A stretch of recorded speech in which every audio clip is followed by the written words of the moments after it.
Ika-50 kabanata sa pagpapatuloy. Pagod at hingal na hingal ang ating bida. Na pinagtitinginan siya ng mga tao habang siya ay tumatakbo.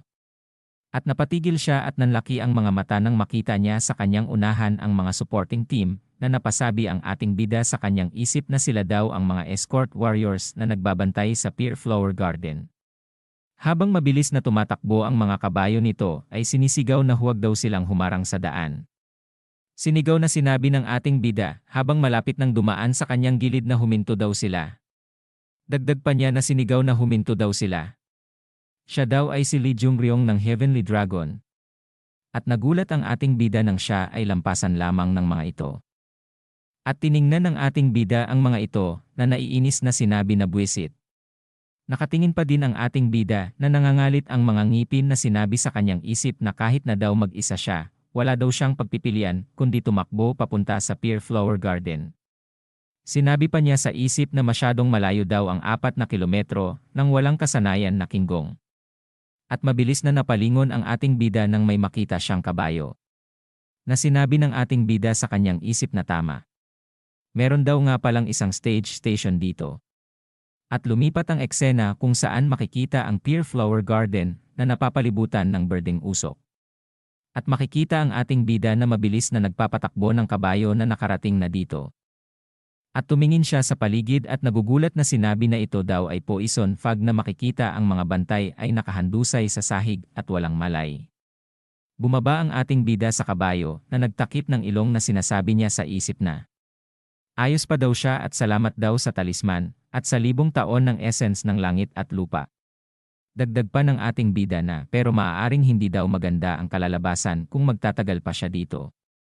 Tumingin sa gilid ang ating bida at sinabi pa niya sa isip na kailangan na daw niyang magmadali para makita si Prince Shen. Habang takip, ang ilong ng ating bida ay may napakinggan ito na nagsasalita na sinasabi na iniutos daw sa kanila na dalhin ang karwahe. Kaya magmadali daw sila. At nakita niya ang isang tao na tumatakbo na sinabi niya sa kanyang isip na siguro daw yun ang magiging daan.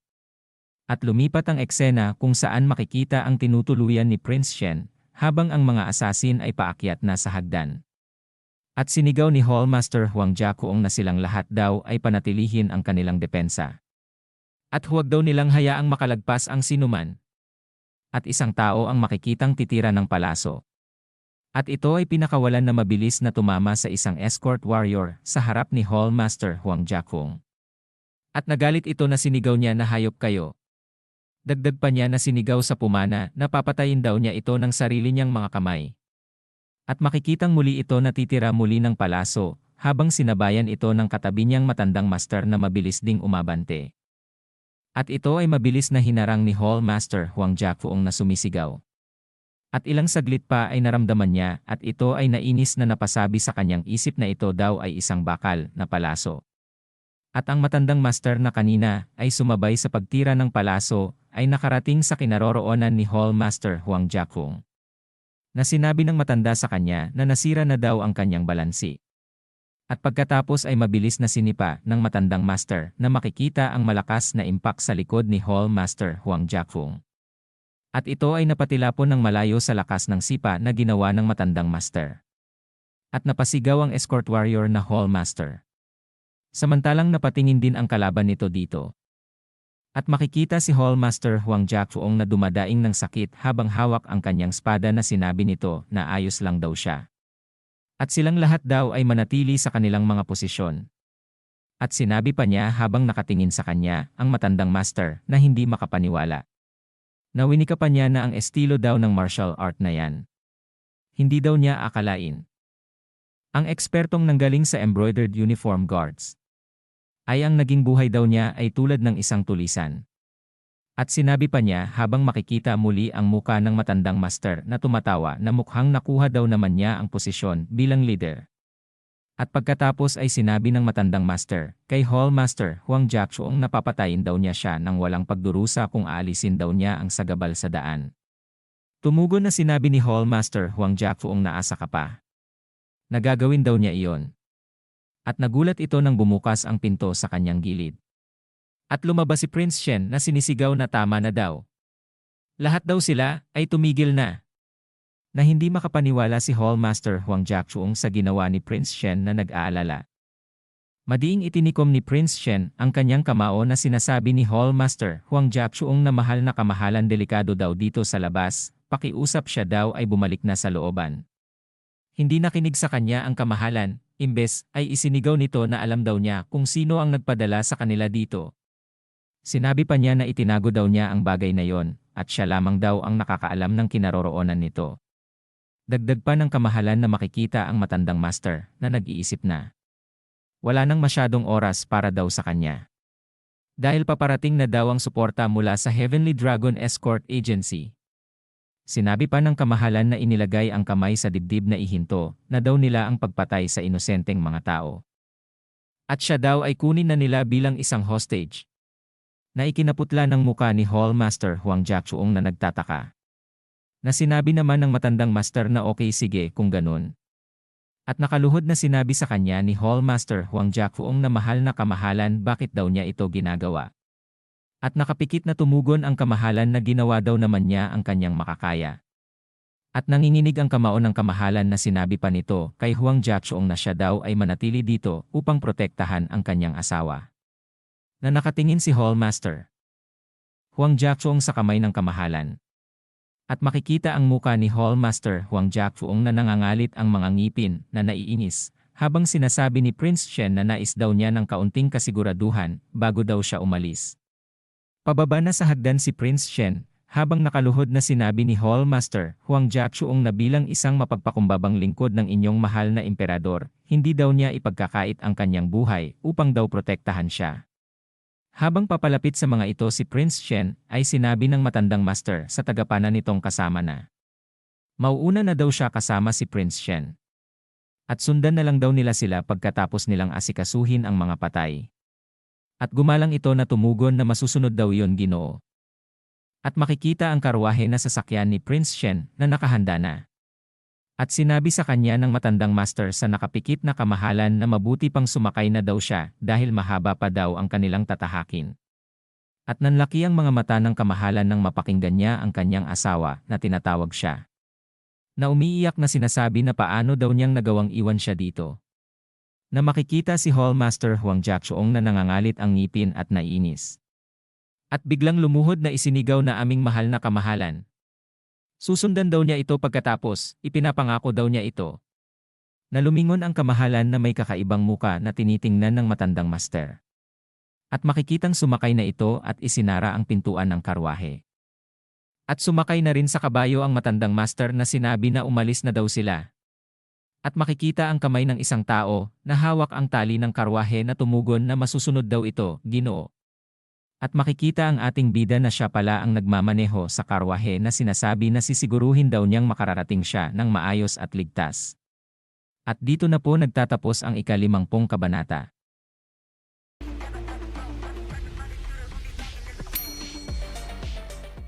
Ika-51 kabanata sa pagpapatuloy.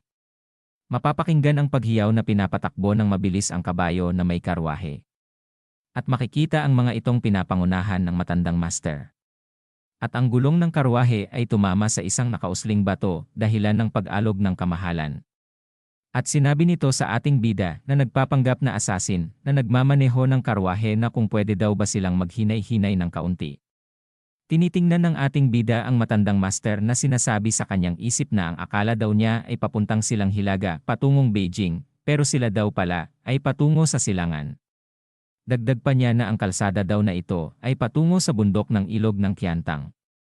At dahil daw sa konektado ito sa dagat. Hindi dapat daw ito magyelo tulad ng lahat ng mga kanal sa Hangzhou. Seryoso pang sinabi ng ating bida na ang ibig lang daw sabihin nito na plano nilang tumakas sa pamamagitan ng dagat. Sinabi pa sa isip ng ating bida habang makikita ang karwahe na dapat daw niyang palakihin ang distansya sa pagitan nila. At makikita na naalog na naman ang karwahe. At sumilip ang kamahalan na sinigaw na sinabi sa ating bida na ikaw namang nahangal. At napatigil ang kamahalan nang nagsalita ang ating bida na maayos lang daw ang lagay ng prinsesa. Na nagtatakang nagtanong ng ano. Lumingon ang ating bida na pinagtatakahan pa din ng kamahalan na wala pa rin ito ka-ideya-ideya kung sino itong nagsasalita. Na sinabi pa ng ating bida na ang mga assassin daw siguro ngayon ay siguradong natalo na. Dagdag pa ng ating bida na sinabi sa kamahalan na kaya tiyak na ligtas at maayos daw ang prinsesa sa ilalim ng pangangalaga ng Heavenly Dragon Escort Agency at ng angkan ng nambuong, kaya huwag na daw itong mag-alala. At nagtataka talaga ang kamahalan na nagtatanong na sinabing muli na kung sino daw ba siya. At makikita ang ating bida ay tinatanggal ang takip sa kanyang ng muka. At pagkatapos matanggal ay masayang sinabi nito na siya daw ay si Lee Jungryong na nagmula sa Heavenly Dragon Escort Agency. At pagkatapos ay makikitang mabilis na tumatakbo ang karwahe. At makikita ang kamahalan sa bintana ng karwahe na sinabi nito sa ating bida na anong klaseng kalokohan daw ang pinagsasabi ng ating bida. At tumugon ang ating bida na sinabi sa kamahalan na kinakailangan daw niyang makahanap ng tamang oras para makaalis sila dito. Sinabi pa niya na pakiusap, manatili lang daw sa loob ng karwahe ang kamahalan. At biglang nagulat ang ating bida nang may tumama sa kanto ng karwahe. At napatingin sa likod ang ating bida na napasabi na siguro siya daw ang. At nang makatingin na sa likod ang ating bida, ay napamura ito nang makita niya na may humahabol sa kanila na tagapana. Habang makikita ang babaeng tagapana na assassin na naghahanda na namang tumira ng palaso na sinabi ng kamahalan na ano daw iyon. Parang may tumama daw na isang bagay sa sasakyan. Habang mabilis na pinapatakbo ng ating bida ang karwahe, ay sinasabi nito na gawa daw ito ng babaeng mamamana na nakita nila sa Pearl Flower Garden. Sinabi pa niya na pinagbubugbog daw niya ang isa sa mga assassin sa barn kanina at tinakpan daw niya siya ng mga dayami. At dagdag pa ng ating bida na sigurado daw na natagpuan siya ng babae nang pumunta siya para kumuha ng kabayo. At hinawakan ang tali ng kabayo ng mahigpit na sinabi ng ating bida na ano man daw ang mangyari, siya na daw ang magproprotekta sa kanyang seguridad. Kamahalan. At makikita ang kamahalan na nababahala na gumigiwang-giwang na sinabi ng ating bida na pakisuyong aking kamahalan manatili daw sa kaliwang bahagi ng karwahe at humawak ka sa isang bagay. At makikita ang kabayo na hinatak ng ating bida ang lubid na nakatali dito. At pagilid na lumihis ng daan ang kabayo na pinatakbo ng ating bida ng mabilis. At pagkatapos ay napansin ito ng matandang master, at napatingin ito na nagtataka. At makikita ang babaeng tagapana na naiinis na sinisipat ang ating bida na mabilis na nagpapatakbo ng karwahe. Sa bilis ng karwahe ay tumatalabog ang kamahalan habang sinsabi nito na saan daw sila tutungo. Tumugon ang ating bida na sinabi nito na sila daw ay tutungo sa Westlake. At nagtanong muli ang kamahalan na bakit daw doon. At tumugon na sinabi ng ating bida na may saya sa kanyang muka na para daw sila ay tumawid dito. Na napasabi ang kamahalan na may pawis sa pisngi na ano? At makikita ang muka ng kamahalan na naging seryoso at ilang saglit pa ay napatawa ito ng malakas. Habang nagtataka ang ating bida kung ano ang nangyayari sa kamahalan ay tinanong ng ating bida kung ano daw ang nangyayari sa kanya at kung ayos lang daw ba ito. At sumilip ang kamahalan sa bintana na masayang sinasabi sa ating bida na huwag daw niyang isipin ang kanyang kalagayan. At ituloy lang daw niya ang pinakamabilis na takbo. Siya lang daw ay tumawa dahil naisip daw niya ang mukha ng matandang lalaking iyon. Habang nakatingin ang ating bida na nakangiti ay sinabi pa ng kamahalan na sana daw ay nakikita niya ang mukha ng lalaking iyon. At makikita ang karwahe ay pinatakbo ng ating bida ng mabilis. Habang nakasilip pa din ang kamahalan, na hindi makapaniwala na sinabi nito na grabe, talaga daw bang tumatawid sila sa lawa gamit ang karwahe. At pagkatapos ay nagulat ang kamahalan nang mapalingon siya, at nanlaki ang mga mata nang makita sa kanyang likod na napasabi na ang matandang lalaki daw ay sumusunod sa kanila. At pagtapak ng kabayo sa nagyelong lawa, ay ang mga ito ay nadulas. At makikita ang mga ito ay nagtumbahan sakay sa kanilang kabayo. At nang makita ito ng kamahalan ay masaya itong tumawa na sinabi pa na ito na daw ang pinakamasayang tanawin na nakita niya sa matagal na panahon. At nagulat ang ating bida nang makita niya ang matandang master na mabilis na humahabol sa kanila. At ito ay may seryosong pagmumuka na nakatingin sa kanila. At ang kamahalan ay mabilis na nag-alala na napasabi na isa daw talaga itong halimaw. At napalingon ang kamahalan sa ating bida nang sabihin ito sa kanya na meron daw sa loob ng karwahe na isang bag na dinala niya mula sa Pearl Flower Garden. Pwede daw ba niyang iabot ito sa kanya? Na napasabi ang kamahalan na isang bag? At makikita na nakuha na ng ating bida ang bag na ito ay binubuksan na niya. At makikita ang ating bida na sa kanyang paa ay tinalian ng matutulis na bagay ang kanyang sapatos sa talampakan. At nagulat ang ating bida ng isang palaso ang tumama sa gilid niya. Sinabi sa kanya ng kamahalan habang nakahawak sa karwahe na kahanga-hanga daw ang kasanayan sa archery ng babaeng iyon. At tinanong ng kamahalan na kung okay lang daw ba siya. At tumugon ang ating bida na okay lang daw siya. At nagulat ang kamahalan nang sabihin ng ating bida sa kanya na kung pwede daw ba siya muna ang humawak ng renda ng kabayo. At napasabi na nagtatanong ang kamahalan na ang renda. Hawak ang palakol ng ating bida ay sinabi pa nito na tumitigil daw ang mga kabayo na humahatak ng karwahe kapag walang humahawak sa mga renda nito. Dagdag pa niya na pakihawakan daw ng mabuti parang siya daw ay nakasakay at pabilisin ang mga kabayo.